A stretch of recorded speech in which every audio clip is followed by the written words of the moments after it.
Whoa, Based, what up, virgins? Oh my god, everyone's like, OpenSense. Use OpenSense. I've used OpenSense. I didn't care for it. It's kind of funny, like, that's the, damn.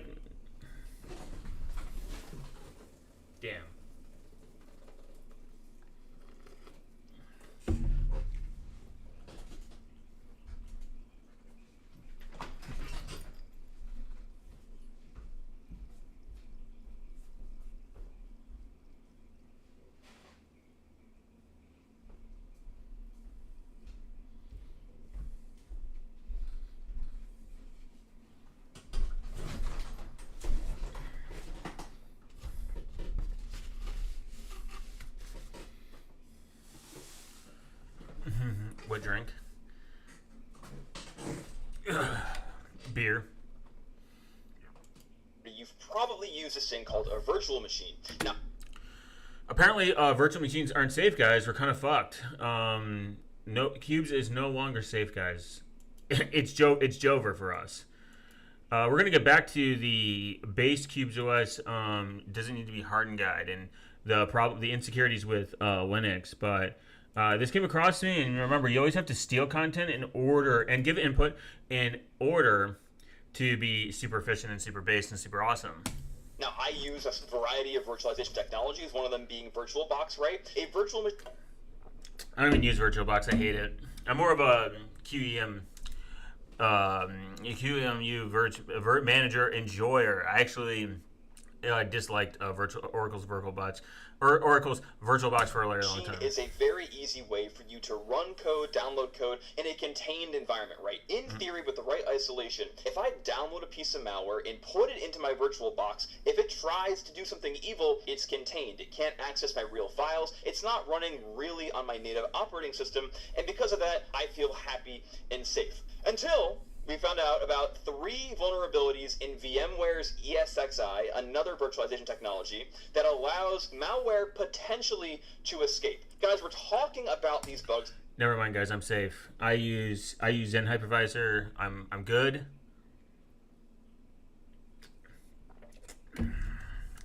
Maybe I'm safe. Maybe you're safe unless you use VirtualBox today, because in my opinion, the future of the cybersecurity exploit landscape is going to lean heavier and heavier in these kinds of exploits, right? Ones that allow malware to come out of a virtualization technology. The reason being, as compute is moving more and more into the cloud, it is more and more important for attackers to be able to escape out of their containment onto the cloud native hosts and use that to spy on the tenants that are inside of. Yeah, I do.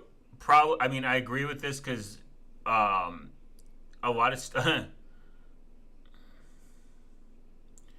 a lot of stuff is geared towards like, hey, virtualization, sandbox, everything, sandbox this. So you got to think that like threat actors are now thinking of the future, and they're like, well, why would I start developing malware in a sense unless it's for a specific use case that we're shifting towards, and we are shifting obviously to more cloud-based stuff.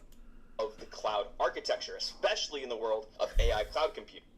Now we're going to do a breakdown of what virtualization technology is, what a hypervisor is, and exactly how these bugs manifest. But I want to kind of read off the 2 major bugs that I think are pretty scary. So these apply to anything that VMware, now Broadcom, comes out with, right? So this affects vCenter or ESXi, including VMware Cloud Foundation, vSphere, and VMware Telco Cloud Infrastructure. Guys, if you're using Broadcom technology, you need to update your software. The 2 main ones that stick out for me are a critical out-of-bounds write vulnerability and a critical out-of-bounds read vulnerability in ESX, specifically in the VMXNet 3 virtual network adapter, guys. These are the bugs that are truly the bee's knees in the world of...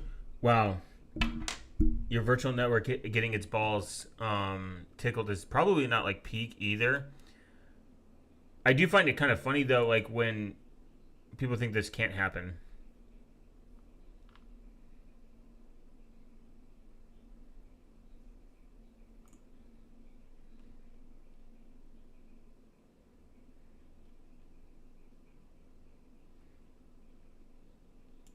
of of hypervisor escape exploitation, right? Now, I'm sure you're asking, maybe you're just a regular old cybersecurity practitioner, analyst, right?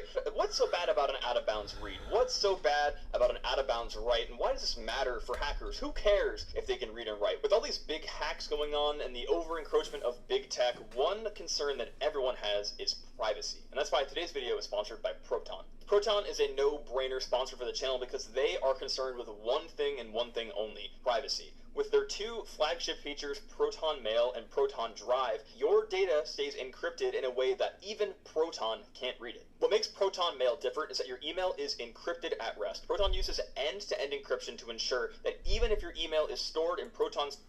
Oh, God.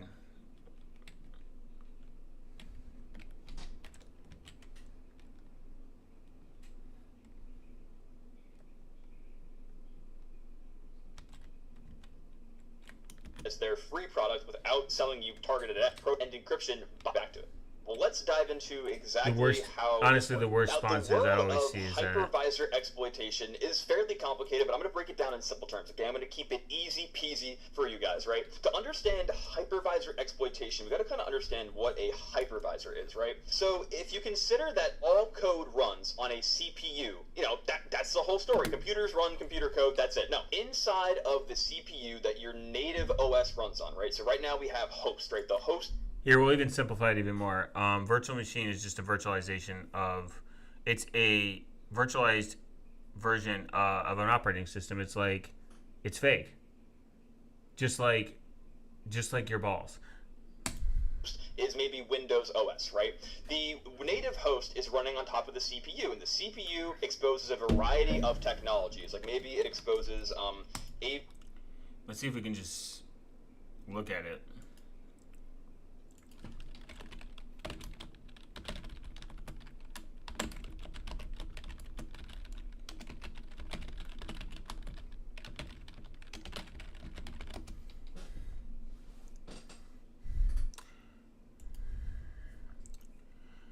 Sandbox virtual machine is fenced off a computer environment which risky code runs in without touching your real files, password systems.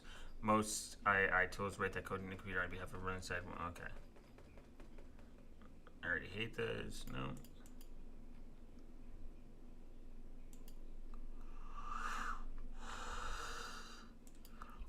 Works by using hypervisor to emulate hardware components such as CPU, memory, and storage, allowing guest operating systems to run in isolated environments distinct from the host.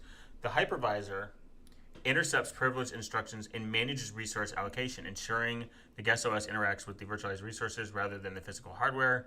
To enforce sandboxing, a VM is configured with the specific security policies that restrict the guest capabilities, such as limiting network access, preventing persistent file writes, or air-gapped the environment entirely.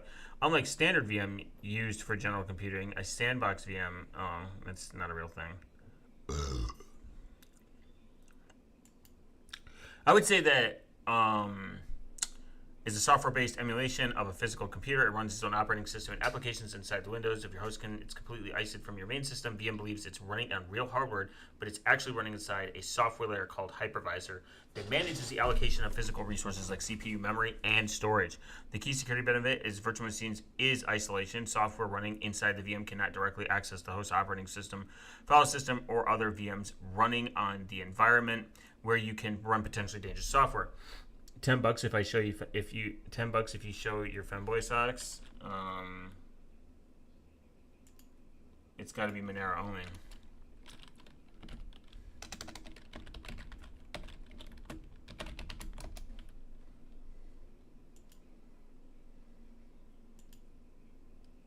There you go, guys.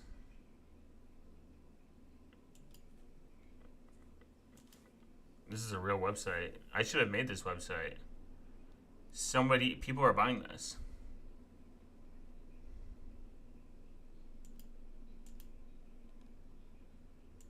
Based, actually. So, VM isolation works on hardware virtualization level. The hypervisor sits between the VM and the physical hardware, controlling what the VM can access. When a program inside the VM tries to read a file, it can only access virtual disks assigned to that VM. When it tries to access the network, it goes through a virtual network adapter controlled by the hypervisor. You can't make websites like that? They use JavaScript? True, I hate JavaScript. Well, no, you could probably do like everything in like pure HTML and like links. right? Testing suspicious software, secure browsing for sensitive, blah, blah, blah. Safe Tools Hub seems like a shitty website, though. But it seems like that in itself is kind of like the synopsis of it. You have like the virtual, it's a software-based virtualization. It's like, hey, this is a virtual machine. This isn't a virtual machine. This is real hardware, and it just emulates it, which is kind of sick when you think about it. You're using a computer to emulate another computer with inside a computer. AVX 512, right? The ability to do very, very large multiplication. Maybe it has an FPU, the ability to do floating point math, and it has like high precision floating point math.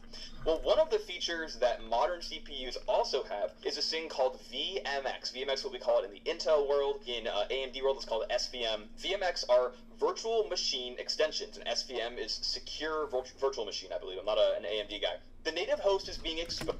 Gay. Intel users, you suck, and I hate you. To the ability to run code in the context of a virtualized environment. What a virtualized environment means is we are given all of the RAM, right? The RAM is here, and this is all of the memory, right? And in the world of RAM, we have kind of two main addressing modes, right? We have physical, which is like literally just an index into all of the bits of the RAM.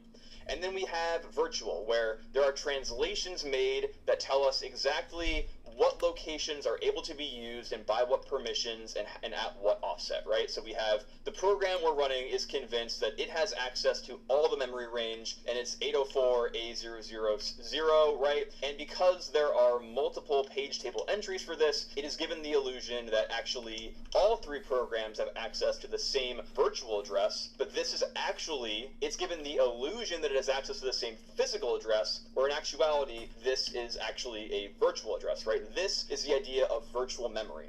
Now, what we're actually doing here is we have this thing. It's a trap, guys. It's being debated, which is kind of cool. Like when you think about it, like I mean, the fact that this nerd knows how to do like assembly code, which is pretty interesting.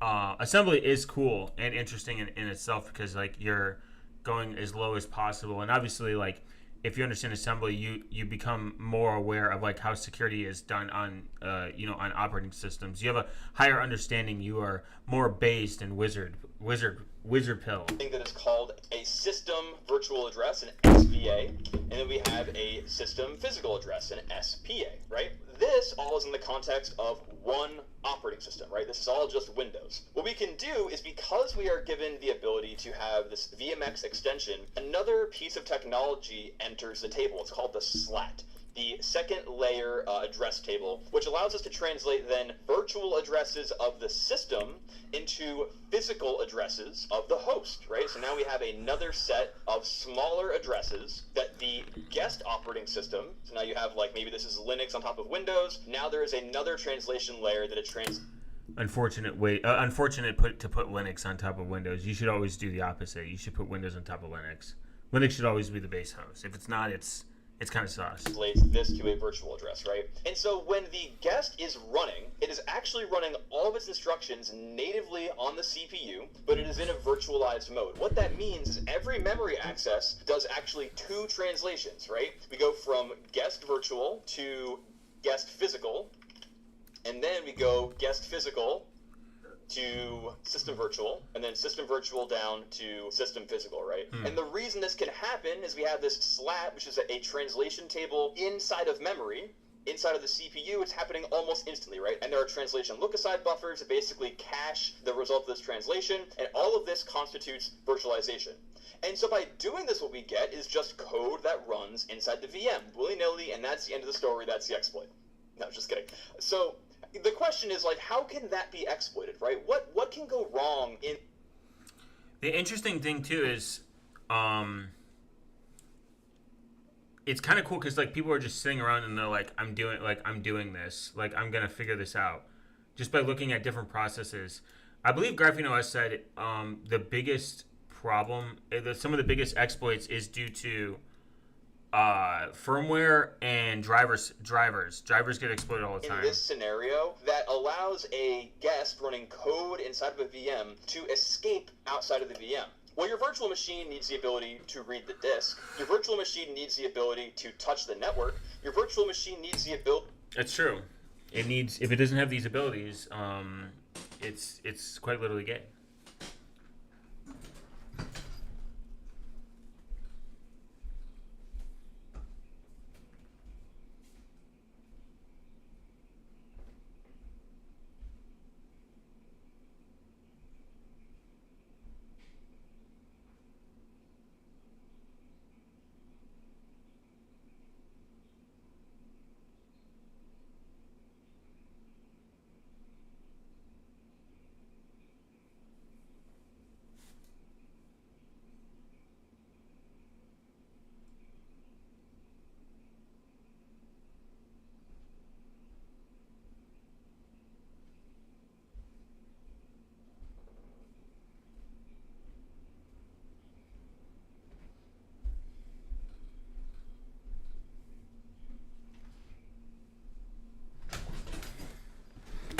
potentially to read the contents of the microphone that you've passed through over USB. All of these things constitute real devices that need to touch real hardware. And so whenever you're doing this kind of leveling down, you're going from the guest, called an L1, into the host, called an L0, there's some kind of code that has to run that does the transaction between the two. And so VMXNet, the vulnerable device we're talking about, is the driver that a Linux guest is given when it lives inside a VirtualBox. So you have this VMXNet driver that runs inside the VM. And what it's actually doing when it wants to send a packet, right? It wants to send data over the network. What it has to do is alert the hypervisor and say, hey, I've got data to send you. The way that this works is it rings what's called a doorbell, right? So the world of PCI devices, PCIe, you have this thing called the bar. The bar is the base address register. There may be multiple. There's bar 0 up to bar of n. And basically, this is just a memory location. It's a piece of memory that lives deep, deep, deep, deep, deep inside of the VM. Right? And so what happens when the VMXNet driver wants to write a packet to the network, what it's going to do is it puts all the data into a buffer. It says, okay, I've got my buffer of data ready. It points the PCI bar to that data buffer, and then it does this thing called ringing a doorbell, right? So the doorbell over here gets rung. It literally just writes data to that doorbell. And because that is a memory-mapped I/O address, it is an MMIO address, what happens there is that actually causes a fault on the host OS, right? This actually sends the host very temporarily into an error state. It throws a trap. And the host then needs to decode what caused this trap, what caused this error to occur. And what it notices is, oh, this error came from within the bar register of the VMXNet3 address. And now what that means is I have to go process the data it gives me. All we're doing here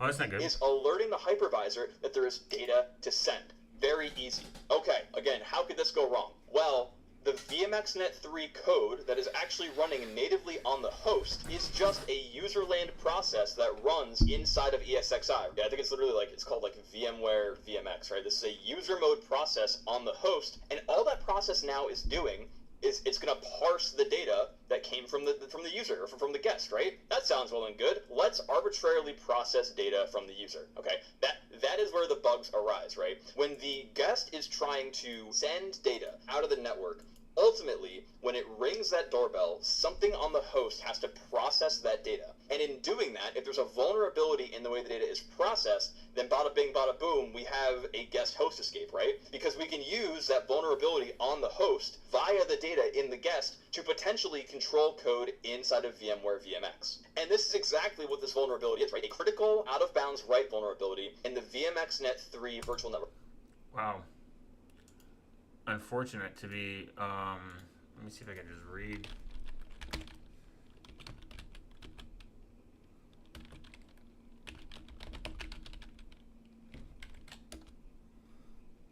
Spit on it. Yeah, for real. You gotta spit on that, dang. The critical VMware flaw allows auth to bypass code execution and VM escape. Broadcom has released a security update to address this. The second critical flaw directory, VMware Cloud Foundation, said that it's observing a spike in scanning against VMware vCenter, and it indicates potential exploitation effort targeting CVE 2026-59309. Our honeypots are logging increased fingerprinting, such as version probes via POST, SDK, retrieve server content, and the walks of the web SSSO, SAML SSS flow, coinciding with the Broadcom's VMSA 2026-0006 CVE 2026-59309. Unauth bypass with VM Direct CSS CVSSS 9.8, the cybersecurity company said. The story was updated on the 11th. Interesting. That's kind of crazy. Another day, another CVE. Not even just another CVE. It's the virtual I think virtual machine escapes are quite more dangerous because you are doing the thing that it's supposed to protect against. You know what I mean? You're going beyond just like, oh, we exploited, like there's a Linux exploitation, like this is exploiting something, especially like he was saying, like this is in the Cloud Foundation. So if you're using their Cloud Foundation and you're running critical software in virtual machines to have the highest level of security, then, and if their escaping can happen, then you kind of just like defeated the purpose. You know, I see. So Qubes OS is generally for like the super paranoid. And if there is a critical vulnerability that it makes it where you can escape, like, you know, the virtual machine into DOM 0, which would be the most scariest process of it, because the virtual you know, DOM 0 is obviously like root. It's like the version of root. It's like, but it's like super root, and you don't want that. So like, I think virtual machine escaping is kind of cooler to learn about, but it's I think it's objectively more scary, like, because of what it can achieve and what it's achieving against the whole purpose of running stuff in a virtual machine. And I promote virtual machines like I'm being paid, because I think they're more efficient. They're a better option to be more secure, but you know, in the big 2026, it's going to be bad. Network adapter, an attacker with local, and that's kind of crazy that it's a fucking it was a network adapter that got compromised, of all things. Admin privileges inside a virtual machine, which is very common. If I run a VM on AWS right now, I get root, right? But there's still a hypervisor beneath me. Using VMXNet 3 can exploit the flaw to execute code on the ESX host, resulting in a virtual machine escape. And then similarly, an out-of-bounds read vulnerability in ESX allows an attacker to disclose information or cause a denial of service condition in the host process. Guys, the problem with a arbitrary read and arbitrary write is those two primitives pretty much bypass all modern exploit mitigations. So when an attacker is trying to... So no mitigations and your balls get slapped. Use an arbitrary write, right? The ability to put data anywhere that it wants on the system, and the data is arbitrary and the location is arbitrary. It's called a write what where. There are a few mitigations in place that stop them from doing this, right? The major one is ASLR. That's address space layout randomization, okay? What ASLR is doing, particularly in the case of like VMware VSX, the load address of where the VMware VSX binary in memory is loaded to and the address of the stack and the heap are all randomized. Hashtag anti-security. Yeah, you could say that. What's up, RTP? The worst hashtag. It's like not even just another vulnerability hit the tower. It's and people don't realize, like, VMware is used everywhere. A lot of big companies use VMware. Everyone's like, just get Oracle, just get VirtualBox, guys. Which is like the worst, like ideally the worst thing I could think of. And some people might even miss this, and they're like just running insecure code. The reason for this is if I have ASLR enabled and I want to do this arbitrary write vulnerability, right? I want to write critically out of bounds. The question then becomes, where the F do I write, right? Where do I put my evil data? Well, if I also have an arbitrary read vulnerability, I can leak data out of the process that can give... Hey, what's up? Finally caught you live. Thanks, man. Appreciate it. What do you think of Network Chuck? He's cringe. And I don't like how YouTube is okay with Network Chuck hacking, quote unquote, hacking. But you get actually, like, people that do security research and they get their channel demonetized or kicked off or like destroyed or anything.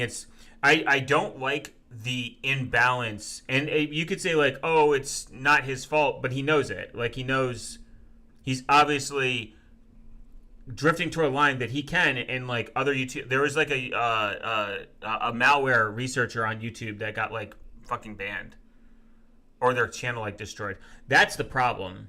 And I used to like his tutorials. He would do like really cool tutorials. Like, I learned a lot about Docker from him and Kubernetes.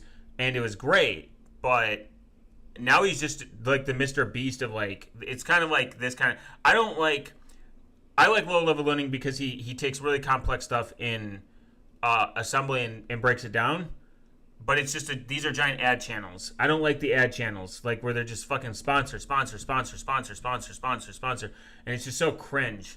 And like, we get it. You got to make money. YouTube's changing their monetization policy in 2027. That's not going to be good for small creators or like people that actually like rely on this like for income or actually want to do this for income. I personally don't care. I'm not like affected by it on a financial level because I just do this in my spare time.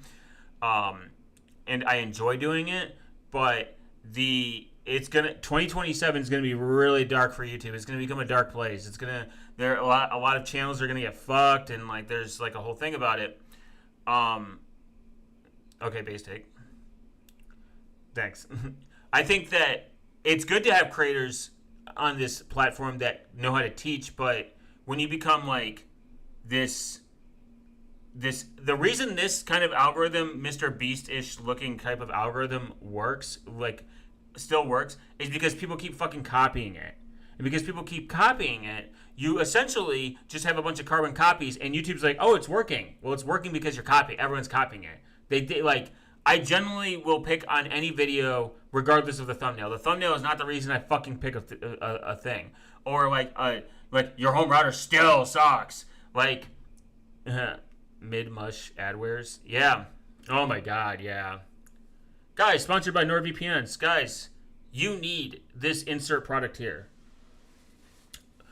We made fun of like our parents watching like TV, like the late night TVs, like shows where they like get fucking ads sent to them, and then they go and like call like 1-800-BIG-BUSSY.com, and they're like, with 5 easy payments you can get this random thing you don't need.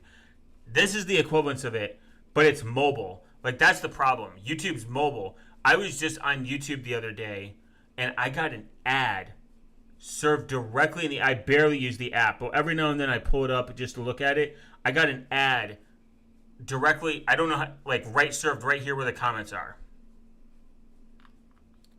Right where these comments are, on mobile, I got a fucking ad sent to me. And it was retarded. And I hated it.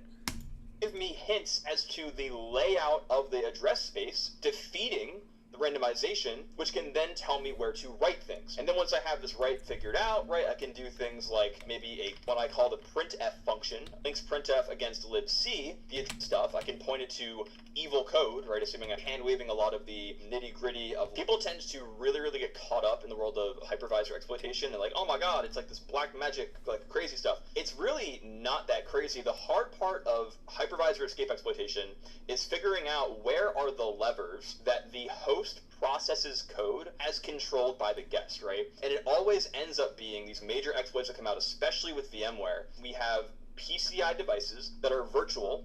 They're virtual because they are emulated inside of the host.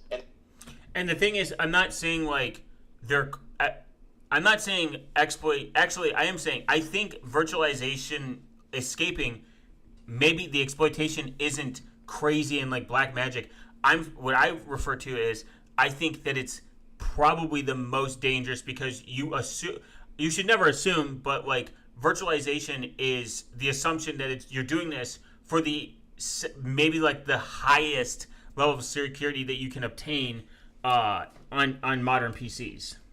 And the emulation, like anything, is just code, and that code can have vulnerabilities. Guys, yeah. If you are using VMware in any case, please upgrade. I think they're good software. It's kind of like the de facto go-to. It's like what you have: VirtualBox, VMware ESXi, VMware Sphere, vSphere, and then Azure, which is Hyper-V, right? So like this is one of the three. Please update. Guys, so the reason that I'm not actually showing you the escape, by the way, is like these are just the primitives.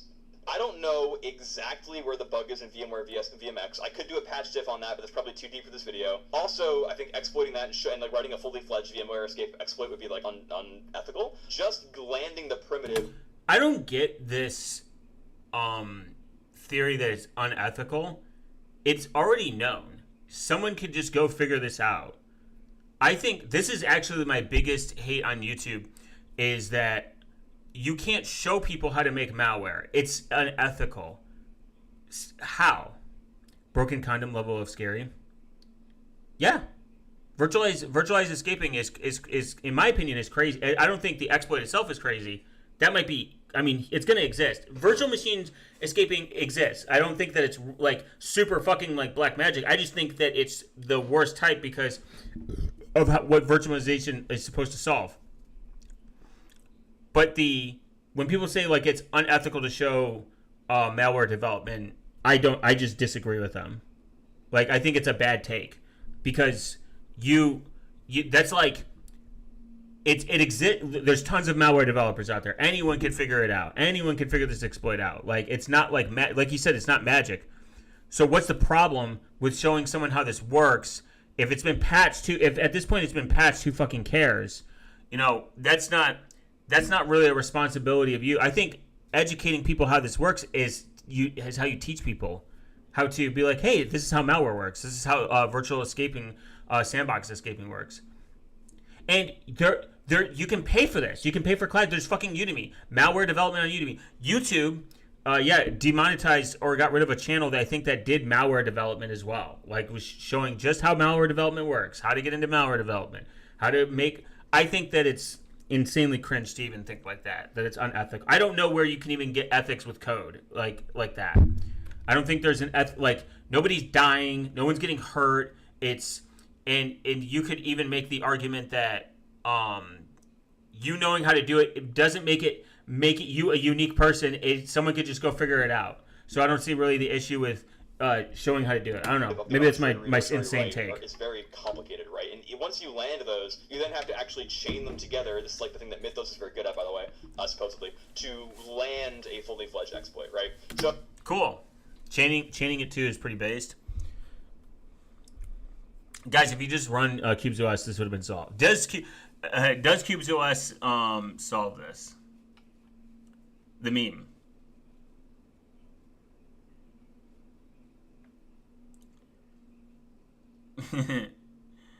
Yeah, it's insane too. Yeah, to think that it's necessarily a bad thing.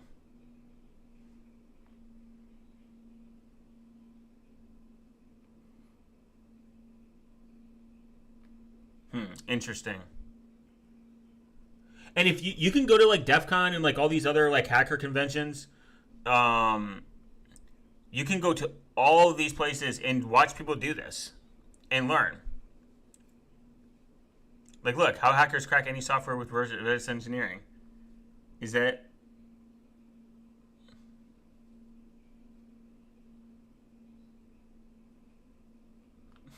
Is that Pete, guys?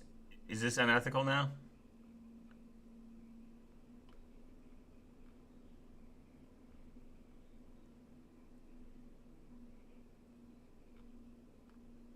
Oh, nice. Eric Parker got nuked once, if I'm not mistaken, for reverse engineering. But yeah, exactly.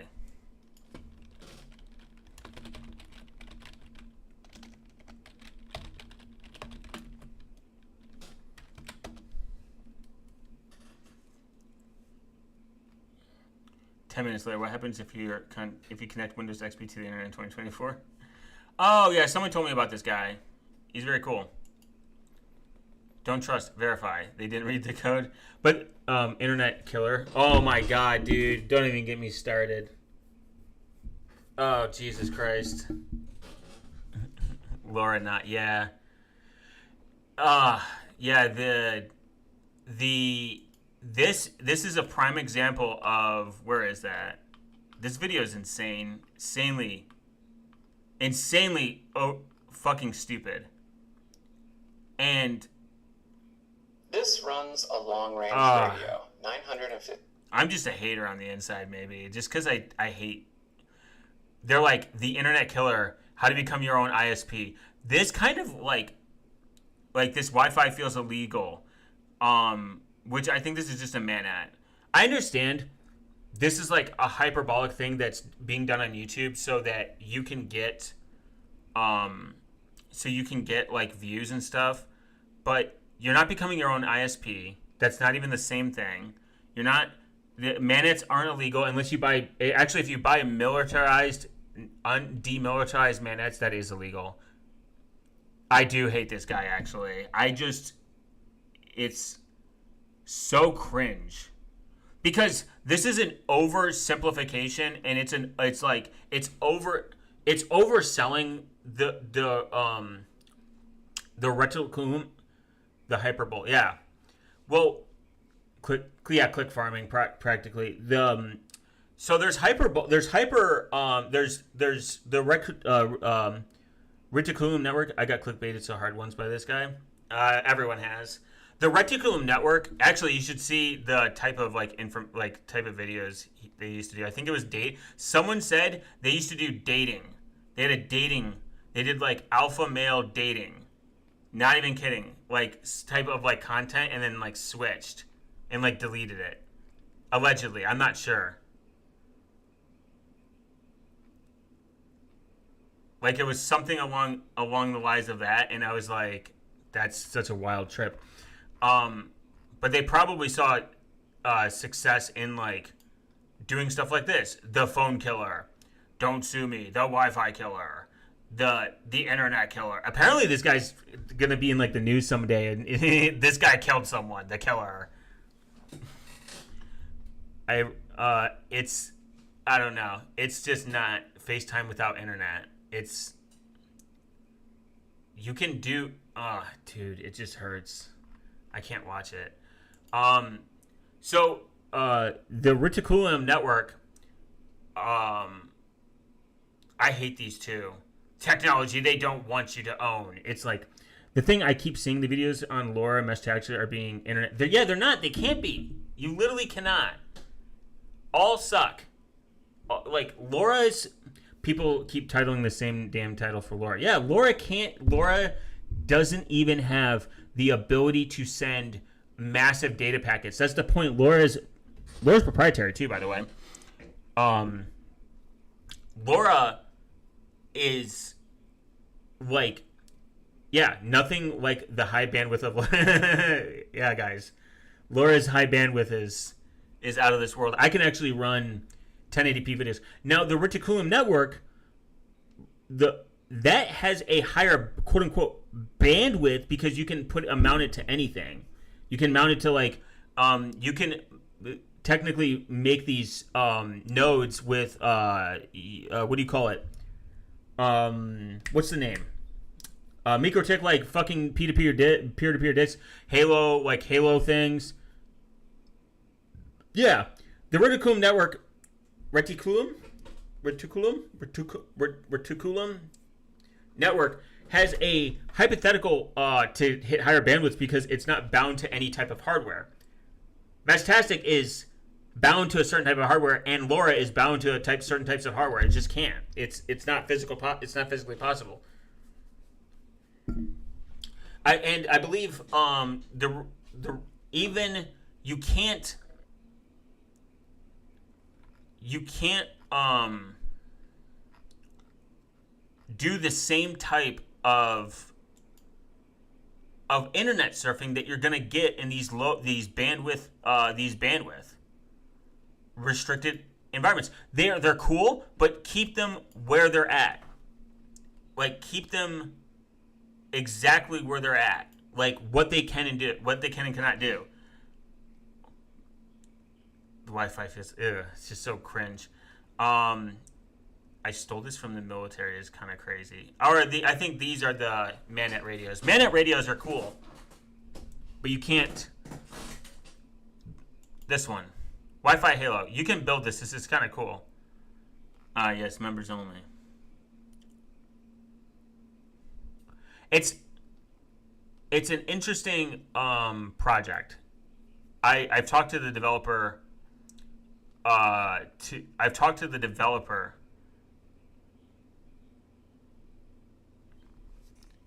of this in their chat a couple times. He's cool. It's a cool project, and I think it has a use case, but it's not an internet killer. And the internet's not gonna go out like everyone thinks it is. I mean, we're not.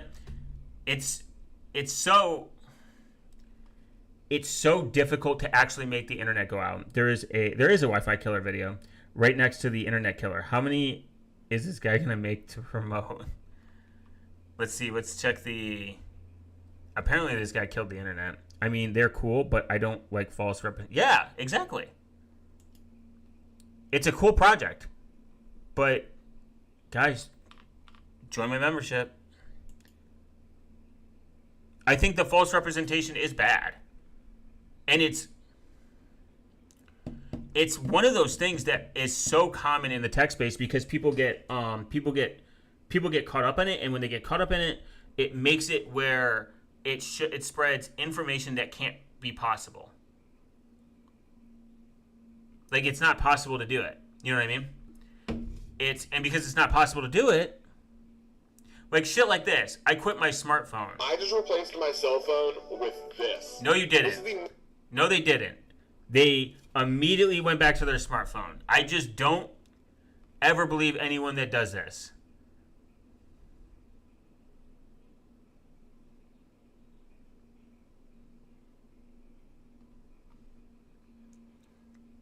Hey, FedCon. Oh. It's just annoying when you know that he's lying. Yeah, for sure.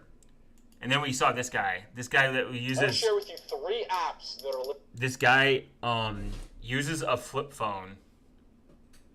I hate the former CIA bullshit too. That on YouTube, it's way too much.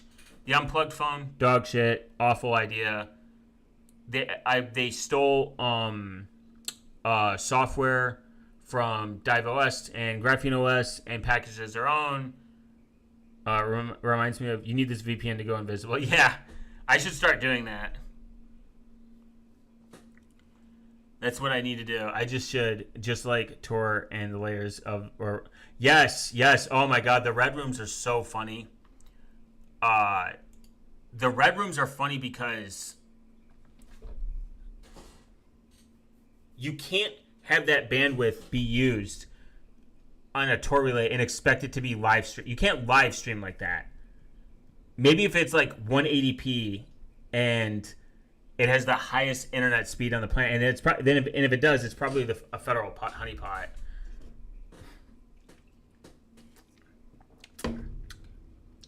But my favorite is when people are like, ex-CIA operative, I know this, and then this fucker's using unencrypted SMS texting with his wife, which is crazy. Nothing wrong with that.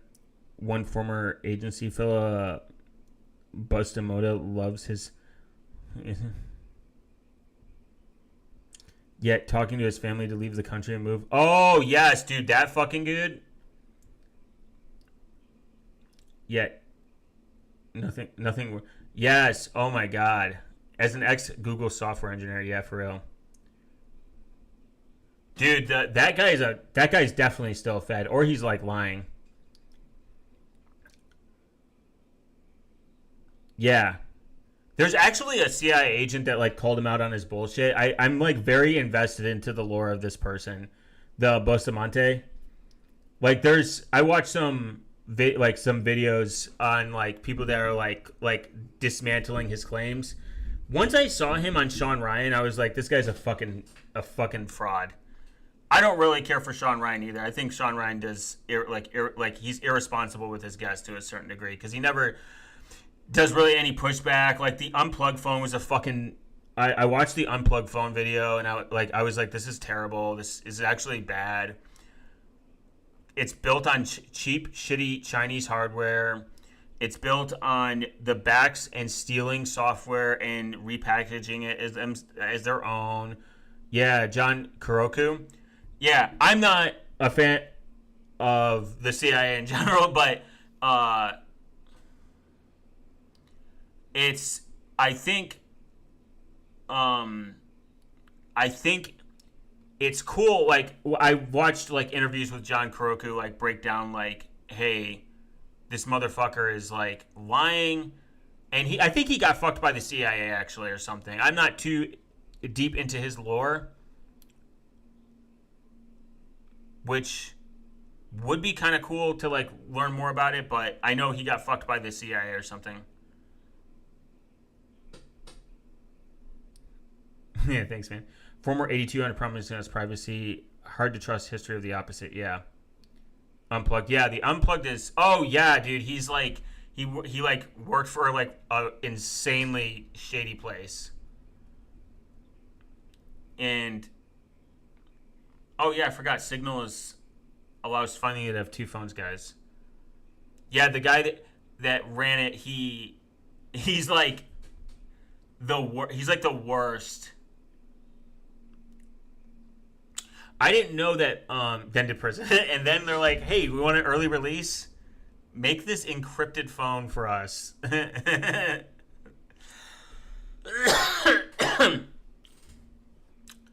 How the police track phones. Oh, thanks, Perry, man. I appreciate it. Thank you for the Fed coins, man. Burner phones don't exist. They're not real. Can leap. I forgot about these. I like Well, what folks, it's time to talk about burner phones. they don't exist. Now he's honest since he left a career in lying. Since yeah, that was my favorite. Is like ex-CIA here, and they're like, no, you're not. Burner phones don't exist, by the way. You cannot have a private cell phone in America or most countries. It's impossible. It's a waste. It's a waste to even think of it. This is the only way you can achieve like a quote-unquote burner phone. You have a phone in cache, you install Graphene OS, you install Signal. Done. And you only use public Wi-Fi. Done. There. I saved you 30 minutes. It's fucking stupid to even think that it's even possible to like achieve this level. All these telecom giants will hand over your information. They'll hand over your data. They're legally required to. It's not crazy. It's not even like a schizophrenic take anymore. They're a legal entity. They're going to hand over your data. They're going to hand over your information if the federal police or the federal judges or the FBI or whatever wants the information about you. And this isn't like one of those like, oh, the government's just always spying on you. This is just the reality of it. There is no such thing as a burner phone. They do not exist. You live in America. These companies are legal entities. They will turn you over to the police. And even privacy companies will do it too. As Proton's done it before in the past, even though like whatever the excuse they want to make, the only way that you can have a private device is if you have good, tight OPSEC. That's it. Don't get a phone number that's attached to you. Pay for everything in cash if you can, and actually just download Signal and then remove your SIM card and call it a day. Get a decent VPN because they do have some level of actual malice. Mexican cartels solved this issue by taking over the telecoms and the buildings of their own cloud towers. So you can actually do this in the United States. Now FCC wants to ban burner phones. Oh, for real? Do you have is this real?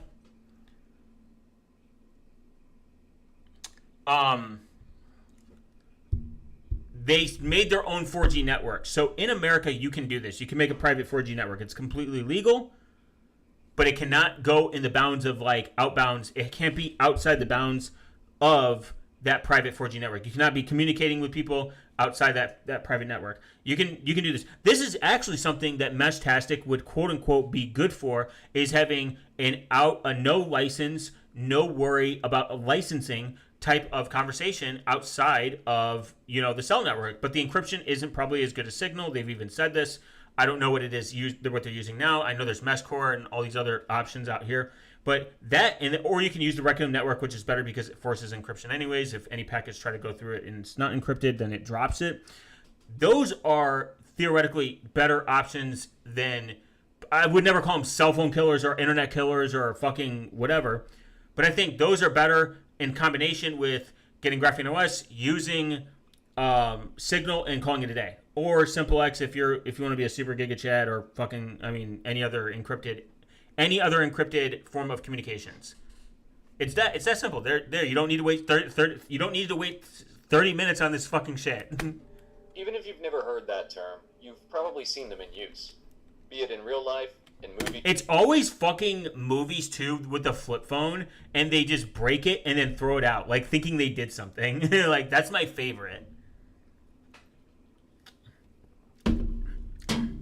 It's always the flip phone, snapping it in half, and throwing it out. Acting like you don't have CCTV cameras looking at you constantly. Acting like Wi-Fi cellular triangulation doesn't exist on these fucking devices, you fucking dunce, and didn't track you every single of the way. Quite literally the dumbest thing. Your best thing beyond doing all those things I said is setting up Signal immediately and then disabling your location services and then using Signal on public Wi-Fi, because Graphenol supports MAC randomization and private ways to use Wi-Fi plus VPN and make sure you have location turned off. These TV shows, or wherever. As long as we've had cell phones, we've had burner phones. And they're still an invaluable tool for a lot of situations. No, they're not. They're not real. So let's take some time to cover what they are. See? Every single time. This is what Hollywood does. I can they flip phone breaks. And they're like, I did it, guys. And then you realize, the NSA and the CIA are like, cool, we've had your location for 20 minutes. BitChat is cool. Encrypted messaging, multi-hopping layers of insulation. I need to take to a city where more people have it. Yeah, I would like to explore that more. I believe you can use Nostr as some relays too, which is kind of cool. I think BitChat is cool. I would like to see the encryption challenged, I guess, to a certain degree. And I do like that it has an automatic wipe or delete history or something. It's a very interesting project. It's kind of cool. Weird that it's made by Jack Dorsey of all people, but whatever. Why they're useful. I've never had a reason to distrust Jack Dorsey. I just never had a reason to like or dislike him. I have no opinion of Jack Dorsey. He did exit Twitter and join the Nostr Nostr space. So he's kind of a Nostr enjoyer, which is pretty based, but beyond that I know nothing really about him. And how to use them safely. Before we get started though, I would like to point out that this video is a follow-up to my Hacker's Guide to Securing Your Smartphone, Phone Security 101 video, and I strongly recommend you watch. An hour of this? Jesus Christ. We live in a strange era where we have I could never watch an hour of this. What are my credentials? Work is called MDM, or Mobile Device Management. In layman's terms, this means I'm the one analyst. In the past couple of years, I have spent a significant amount of time optimizing IT security policies. You could do all of this and still not understand mobile security. Just saying. I think credential appeal to authority is so stupid. You can work in the I trust Jack D way more than Elon. Oh yeah, for sure. I think he sold Twitter because he saw where it was going. I have no reason to distrust Jack Dorsey. He's not really in the public spotlight anymore. You know what I mean? He's staying low key. He's just doing stuff on the internet, which is cool. Across a number of startup and Fortune 500 companies. One of the standard tools, or responsibilities on a grander scale, in my lineup... Isn't that... Jack D stands for Freedom Moroso. New ex-owner has AI... Yeah. Rampant Elon banned me and Tor users. Oh, really? I didn't know that. I was put on a 7-day ban because I called someone a fucking retard, which was kind of funny. And the only reason I got my blue check mark is because someone on Twitter gave it to me, and I don't know who it was. I was like, "Oh, cool, thanks. Appreciate you, brother." Network is called MDM, or Mobile Device Management. It's on a technical level on a lot of what we'll be discussing. Notes and a both that makes them both really, along with fused device. What open devices for computers? While we don't know the exact size of these chips, I can say pretty confidently that both are less than an inch wide and only a few centimeters thick, if they're even that big. It's hard to really distinguish with GSM. The glue comes to your device and what law enforcement can and can't do with it. In 99% of cases, deleting your advertising ID permanently removes the unique identifier on your mobile device that apps and advertisers use to track your activity to show you personalized ads. You can do this, but they can still track your activity. It doesn't matter. I'm not trying to be a doomer on that one. But fingerprinting is so good. You should do it. There's no reason not to do it. But advertising and fingerprinting is so good that it doesn't matter. Really something to consider, but now just about every phone except for the BlackBerry, my beloved, has their keyboard controlled via software. You can actually take... Now X is banning people for even talking about GIMP, a dancing graphics program, because offensive word. AI moderation sucks donkey things. Oh, I didn't know that. Yeah, there was some other GIMP drama I saw. I'm not a GIMP fan, but... If you're extra paranoid, factory reset and start from square one if you did have biometric data on this. I mean, autofill, whatever. Okay, Signal. Encrypt your entire phone. This comes into possession of your phone. If you know that you have a chance of being apprehended by someone who would intend to go through your... I believe that Graphene OS is already... Graphene OS does the encryption already. And putting a pin on there, that's... I mean, no shit. Okay. Just use Graphene OS. It's a lot of... This is a long... complicated video for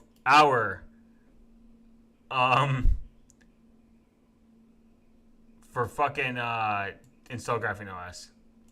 been involved in. The catch with these tools is that they heavily... By the way, Stingray is the actual company. It is not the actual product. That's a fun thing I learned. I listened to a whole podcast about Stingrays, the company. The whole thing is crazy.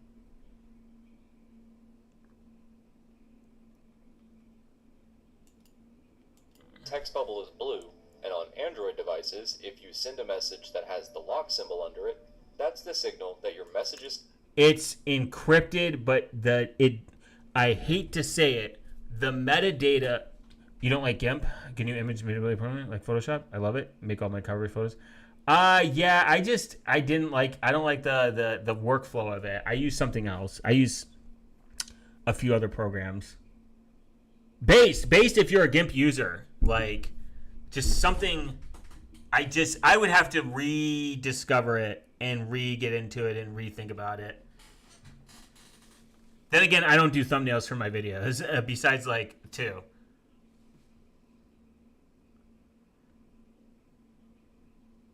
How to make your phone unhackable. Yeah, that's fucking stupid.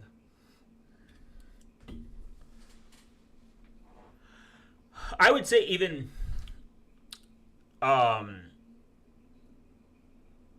would say like from what I understand is like that lock with like Google to Google is not ideal. It's just end-to-end encrypted. They can't see your message, but remember the FBI and the NSA said they kill off metadata. Metadata is the worst.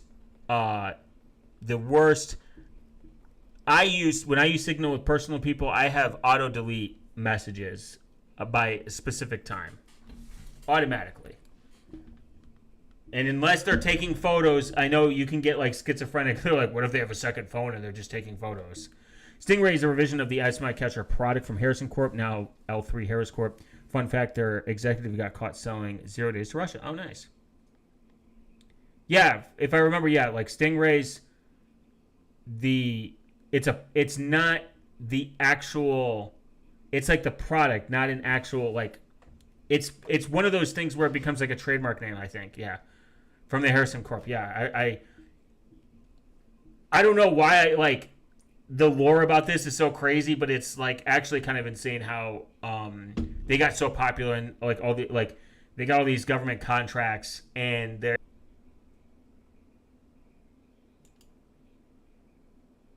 Oh no, I'm being DDoSed IRL.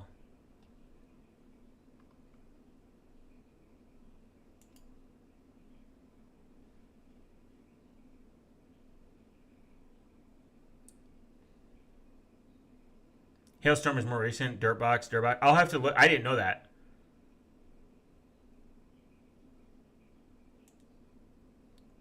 I didn't know about there's revisions of, they're called Hailstorm and Dirt. I'll have to look into that. It's kind of cool. So yes, end-to-end encryption works. None of these people can see it. Awesome. What's not awesome is the simple fact that people still use SMS like often. And if you're messaging Apple to Android and it doesn't do the blue check mark, like they don't have like an updated version of it, then they're defaulting to SMS. So yes, they can then see your telecom company can see the content, not the con. They can see if it's in plain text. Yes, they can. They can see a lot of metadata as well. Only the two endpoints can decrypt the message. That means if you're using an iPhone and iMessage with E2EE enabled, then no carrier can intercept those messages. Correct. They can see that a message was sent, the size of the data, Yep. and that's pretty much it. Of course, this requires you to give someone your phone number, which you may or may not want to do. That's where other applications come into play, and we're going to take a moment to talk about a few of them. Publicity, reach, Signal's great. SMS stored for a long time in the clear for noisy people and their AI friends. Yeah, SMS, but yeah, and a lot of people still SMS still gets happen. We're immediately grateful for someone like you. For the message to be deleted on both ends after being read. I mean physically. Write down your contact somewhere that is private to you. You never know when you may completely lose access to your phone. Just put it, have it. I use Edit. So for my contacts, I use Edisync, and it syncs it across all my devices. Never a problem. And I just back up my contacts on a flash drive. You should use MFA. That's true. This is a lot of words for. I could like.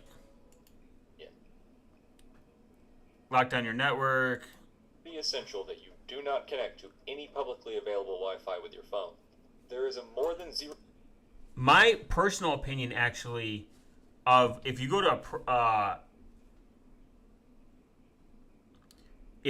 a protest, don't bring your phone. If you go to a protest, do not bring your phone. It's very simple. You've never needed to bring a camera. Bring a fucking, a bussy pack, a fucking fanny pack, whatever. Bring anything but your phone. You do not need it. This whole, we need to coordinate. Coordinate before.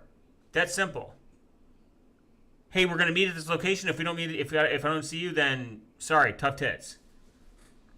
This whole, you need your phone to protest is insane. You don't. You never have. And you shouldn't. It's just not worth it. If you want to remain private while doing this, don't bring your phone. Simple solution. I'm generally not an oversimplified person like that. If you don't want to be hacked, don't have a computer, because that's retarded. But if you want to go protest, which I think you have a right to, don't bring your phone. It's the easiest way to get not debated. I need to grab some water though.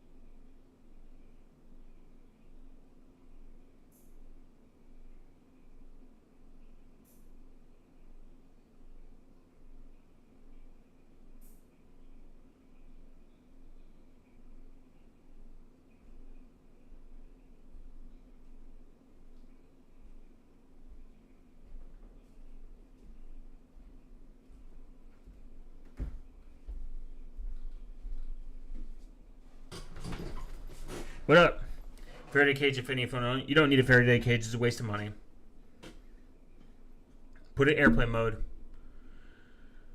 Try to make a call in airplane mode and tell me how it works out. You can't. The whole Faraday cages waste. Super waste. 0% chance that any network established around the point of a protest could either be purpose-built for intercepting communications. The simplest reason I believe they are capable of doing this is due to the connections between the application processor and modem processor.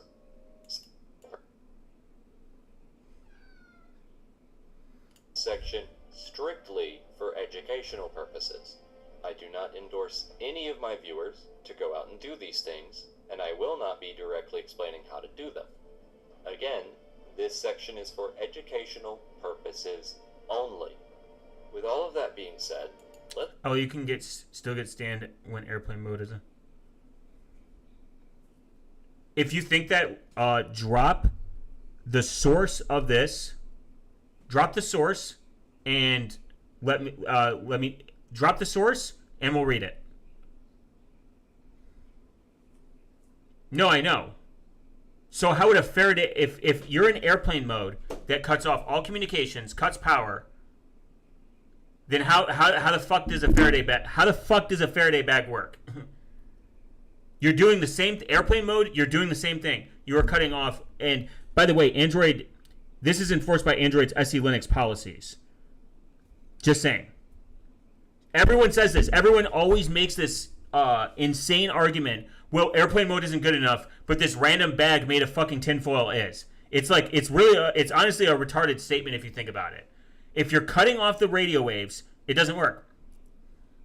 Prove it. Drop the source of this claim, and I'll read it online. I hate this. I hate this thing that's always brought up because it's wrong.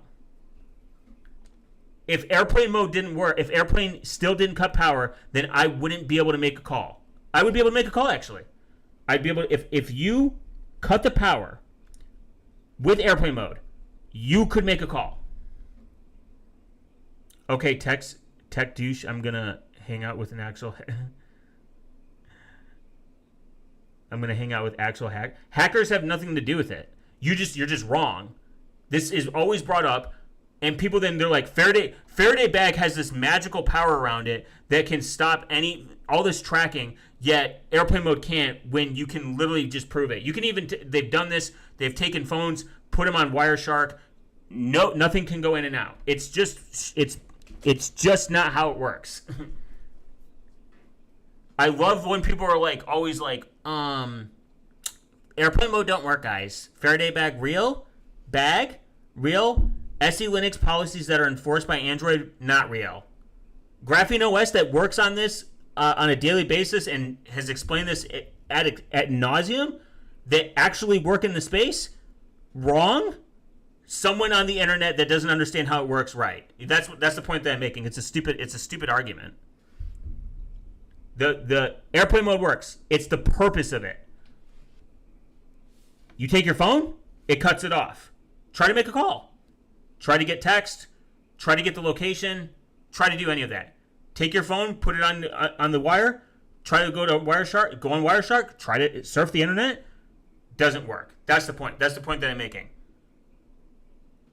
And anytime I'm like, all right, you make this claim, drop the source, and let me see it, and I'll read it. Drop a source where this is proven, with no crazy exploit, no outdated firmware, no gotchas, no shitty clickbait title. It's never been done. Never seen it. And that's the purpose. That's the purpose of Graphene OS. It's plain and simple. That's why when you run it, and it literally tells you how it works. It would have to violate against SE Linux policies that tell us the device, hey, turn off all communications. It's very simple. That's why I find it always funny. It's like IMEI and IMSI spoofing doesn't work. It actually has IMEI and IMSI spoofing doesn't work because you are going to be the only one that's doing it. It's going to look very unique, and unless everyone's doing rotation, you look like you are a unique character now, and then you just essentially fingerprinted yourself. It's not really complicated. Let's take a moment to talk about IMEI and IMSI. Does nothing. Hence why any company that tells you to do this, or they're doing it, or they have a way to do it, waste of your time, waste of your money. IMEI spoofing and IMSI spoofing doesn't work. When you do something that is super unique, where you're rotating these identifiers constantly, that looks unique. That in itself is unique. That's the point. And because it's in itself unique, you are fingerprinting yourself. It'd be like if you were rotating your VPN every like 30 seconds. Spoofing. There are tools and methods that will allow you to spoof these identifier numbers, and while you would think that this would be a good idea to do regularly to protect your security, It's not. it actually can come across as more suspicious than just using the Exactly. one already on your device. How so? Cell towers and networks can detect these identifier numbers, as well as other identifiers like the MAC address if your phone is ever connected to Wi-Fi. I don't have proof of this exact statement, but I am pretty confident in saying that anytime your phone is connected to a cellular network of any level, it is providing a fair bit of information to the provider, Yep. particularly your IMEI, IMSI, and internet. Well, yeah, they do it from a subscriber standpoint. They're like, they want to know, like, hey, this person exists. They have this account. This is the account that is associated with this, so they can continue to do our network, use our network. Related Very simple. identifiers like the MAC address. The simplest reason I believe they are capable of doing this is due to the connections between the application processor and modem processor. Somewhere in that chain, the provider has direct access to your identifiers. Okay, I get it, Crux, but why does this matter? Well, if you're changing your IMEI, it's going to look pretty strange in the activity log of that network. With enough of this, it can raise suspicions about that device, particularly in terms of potential theft of service. This is heat we really don't need. So consider that before even thinking about changing any of these identifiers. This is another one of those things where I'm informing you that it's a possibility, but don't necessarily endorse doing it. With this final segment, You don't need to leave your phone at home. You don't need to get a burner. Just leave your phone at home. You don't need to get a burner. It's pointless. I do want to see FCC wanting to ban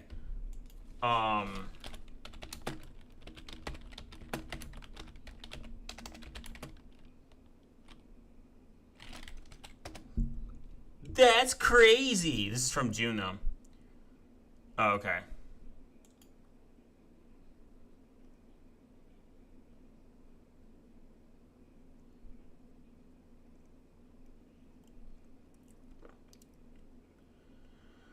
Whoo!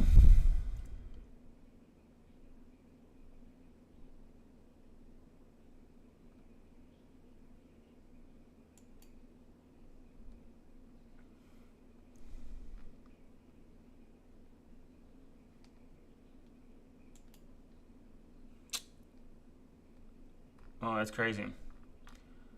No more burner phones, guys. Well, even though they don't really exist.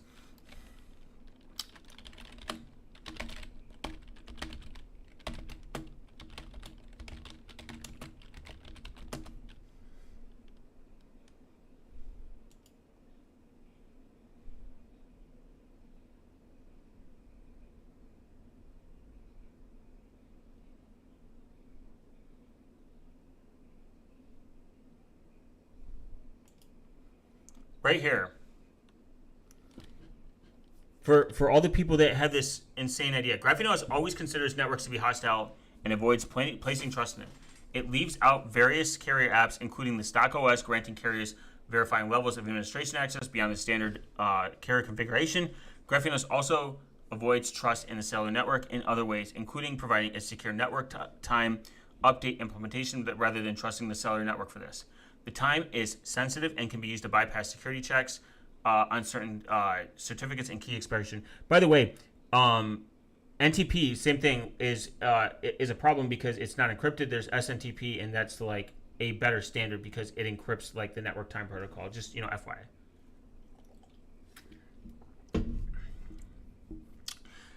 Cellular networks use inherently insecure protocols that have many trusted parties. Even if the interception of the connection, some other man-in-the-middle attack along the way, network is not currently occurring in the network, still untrustworthy, and information should not be sent unencrypted.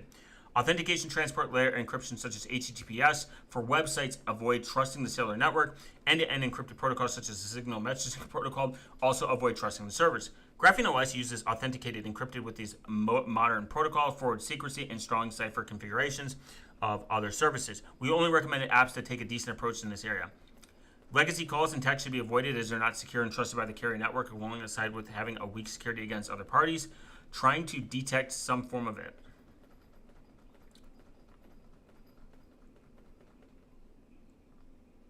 The LTO mode added GrapheneOS solely intended for attack surface reduction. It should be not mistaken in a way to make cell networks into something that can't be trusted.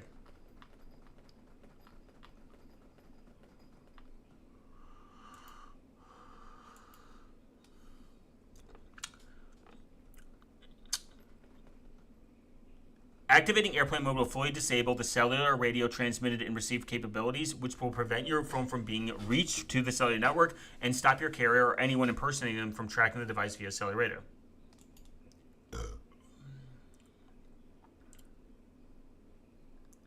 Right here, airplane mode is the only way to avoid the cellular network from tracking your device and works correctly on the device we support. Receiving SMS is not a good indicator of being targeted by your cell phone, police, or government because anyone on the cell network can send them, including yourself. This is something that's kind of interesting inherently by Graphene OS that they explain in a very simple understanding that airplane mode is the only way to avoid cellular network tracking your device, and it works correctly. Activate cell beta. Yeah, easy shit. And the funny thing is, if airplane mode didn't work and it didn't cut anything off in Graphene OS, in the Pixel devices, then let's say even hypothetically that was the case. How do you not receive calls, data, and text messages? It's just so, it's like you think that there's this magic, like if you turn airplane mode, the OS becomes like aware and they're like, all right, start faking this information. That's the point that I'm making. Try to make a call or connect to a tower or surf the web or send a text in airplane mode. You can't because it cuts off the signal. It's like we've really hit people that are fucking retarded and still believe this because they have a misunderstanding of the technology itself. And you could even say this paranoia seeps into people's brains. They're like, well, that's why they don't want to have removable batteries, because they want to be able to track your phone even when it's off. Think about that question for 5 seconds. Your phone is cut off. It's turned off. And they're like, it's not really turned off. How the fuck do you know this? Like, it's just an assumption. Have you felt the dismal shift, though, emotionally? I believe in my soul that people are inherently, they want to be private. And we are heading towards a privacy more centric society where people are becoming aware of stuff that we knew 10 years ago that you were called paranoid for. And I think that it's causing people to read misinformation, information that is incorrect or outdated or hasn't been verified or tested, and it's taking them and putting them in a position where they have these ideas, and it's like, cool, you have these ideas, but they're wrong, and you shouldn't be focusing on them, and then they get butthurt, and then they just isolate themselves, and they don't have their ideas challenged, and they go on 4chan or Reddit, and then they start conversing with people that aren't, again, educated about this, and they're like reinforcing their ideas. Do you know anyone who isn't getting divorced? Did phenomenally. I don't know. I don't care. I don't care about the divorce rate. Divorce rates are irrelevant to me, and the vaccine is also irrelevant to me. I don't really necessarily necessarily really think that I think I mean, if the divorce rate was even a problem, it's really people telling their kids, oh, opposites attract, guys. Marry somebody that's completely different with you. Don't have standards. Drop your standards. That's the problem. People are dropping their. People don't have standards. Humans don't have standards. They just want to get married. They don't give a fuck. And they think still opposites attract, which is fucking retarded. You can't marry someone that you're completely opposite of. That's like such a dumb thing to even think about. And not having standards. Like, you should have everyone should have standards. Set your standards high. Don't compromise your standards. Find someone that you align with. Find someone that you agree with stuff on. The biggest problem with divorce is you have boomers who are just marrying someone they literally just saw for 30 seconds. They're like, guys, I saw her at the ice cream parlor, and oh my God, she's the most beautiful thing ever. And they learn nothing about them. They don't set any standards. And then now we're in the really gay era of what's your body count? Like, what's your how tall are you? Like we're going to we're in a materialistic era. Like all these things that people get like butthurt about online and get angry about. They're like, she has 40 million bodies and he's not 6 foot and 6 figures. It's a psyop. It's literally a psyop to get bait you into thinking that people are like this. Meet somebody, take the things that matter to you most, and ask those questions. Find common interest and move on. And don't do it with alcohol. Like, don't meet people at the fucking bar. Meet people in things that you like doing. Like, you like hobbies. If you have a hobby, go do the hobby. You'll find someone that, of the opposite or the same sex that you like, and you'll enjoy the hobby together. And then you're like, hey, do you want kids? Hey, do you want to get married? Hey, hey, what's your body count? Like, what a fucking 0 IQ Neanderthalic question to actually ask. It's a stupid thing to care about. Hey, do you want to start a family at some point? Hey, do you like traveling? Hey, like, you know what I mean? Like, just such easy, normal, common behavior. And how do they treat you? It's actually a very simple thing. I think people overcomplicate relationships. How does this person treat you on a daily basis? How do they treat you when you're with friends, when you're without friends, when you're in front of people, when you're not in front of people?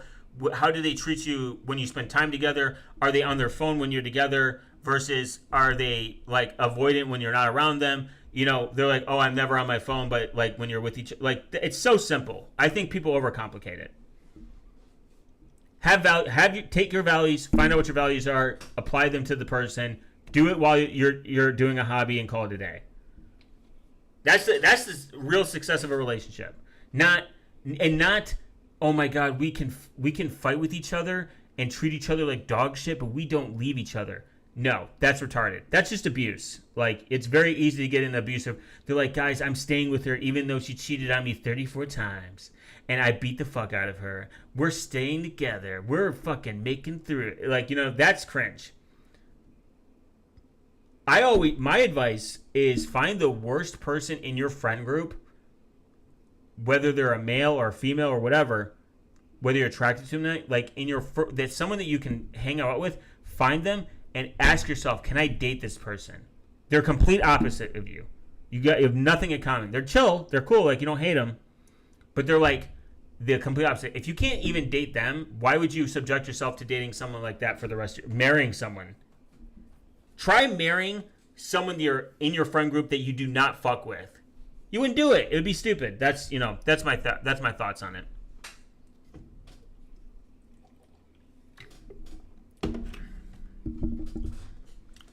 But back to the point. In Graphene OS and all these other places where people make these extraordinary claims are always met with criticism and they never have an answer. The problem is people make these claims. They're like, it doesn't cut power. Prove it. You can verify this yourself. You can test it yourself.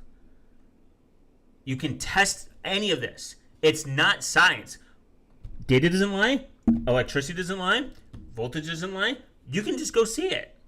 It's not even crazy. And if you're going to fundamentally get off and go to a protest, don't bring your phone. Don't do a burner phone. It's a waste of money, waste of time. Don't bring a phone at all. Bring a camera. Just bring a camera, like straight up. And there's going to be a bunch of other NPCs with phones. So like, it's not like you're like, oh no, I'm not going to have one. Like if it's for an emergency, pretty sure at a protest there's going to be some emergency service and someone's got a phone. Don't need it. Just saying. You go missing? Get your one phone call from the payphone. I don't know. Like, I just don't understand why people bring their phones to protest. It's just never a good idea. I don't think you're doing anything wrong. I don't think you're doing anything wrong. I think you can definitely do it, and you can definitely protest without a cell phone. We've done it before. We've done it for tons of years. You know what I mean? It's not a crazy idea.